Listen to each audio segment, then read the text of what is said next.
So, if Americans and Chinese are really so different, then how can my Chinese mother-in-law and I get along so well? It's difficult to explain in words. To understand, you really have to see a typical day in the life of our family. My father-in-law, Yun Sun, or Cloud Mountain, is 91. My mother-in-law, Feng Lai, Phoenix Coming, turns 80 this year. They met as revolutionary comrades fighting in these mountains between their villages, only an hour and a half by car from Fuzhou.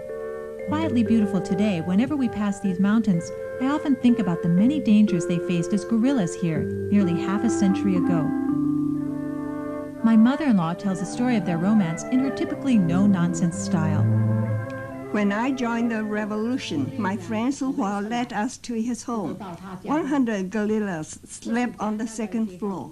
At that time, I never expected I would marry him one day.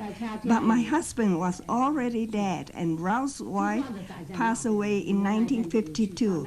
I was reluctant to marry him at first, so I didn't ask him how old he was, and he didn't ask me. Then I found out that he was a snake. And I was a snake too. That meant he was exactly 12 years older than me. Women's scholar Dr. Li Xiaojiang took me to meet a woman whose feet had been bound, who lived in a remote village in northern China.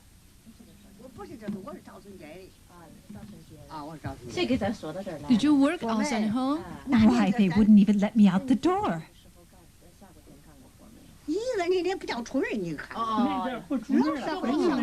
that because your feet were bound? Yes. The girl with unbound feet would be taken out in public and paraded around the village. My own feet were wrapped when I was 7. My feet were liberated when I was 17. My mother and grandmother wrapped my feet. I couldn't do it myself because it was so painful. They wrapped my feet with a full meter of cloth and used special pieces of wood at the side to mold my feet. How were they bound? They were bound like this.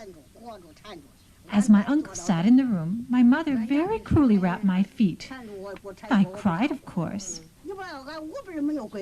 Now, my uncle was very fond of me. When the old man wasn't there, I cried. But when he was in the room, when he wrapped my feet, I cried very loudly. Grandma, what do you think of her feet? Of course, they were beautiful. Did you take a look at her feet before you married her? Yes, the feet needed to be checked. I would be kidding myself if I told you life has been easy for me in China. I've had to learn a whole new language and a whole new set of habits, beginning with learning to like eating rice 3 times a day, to forever being seen as a foreigner, no matter how long I live here or how fluently I speak Chinese.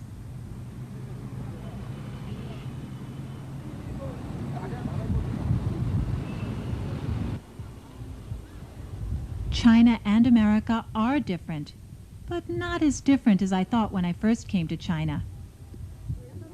Still, even after 5 years, it's difficult to give up all my romantic ideas about China.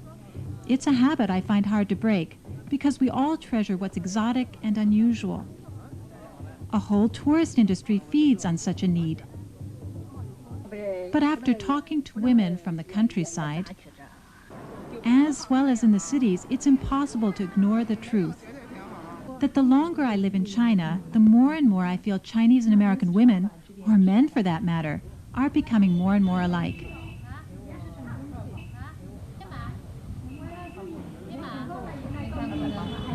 My sketchbook as a Chinese daughter-in-law and as a television journalist may not have convinced you.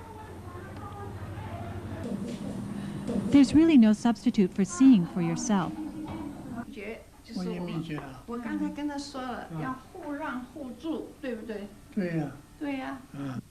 But from my own experience, in a way, culture is a little bit like clothing, covering us up so we look modern or traditional, developed or catching up.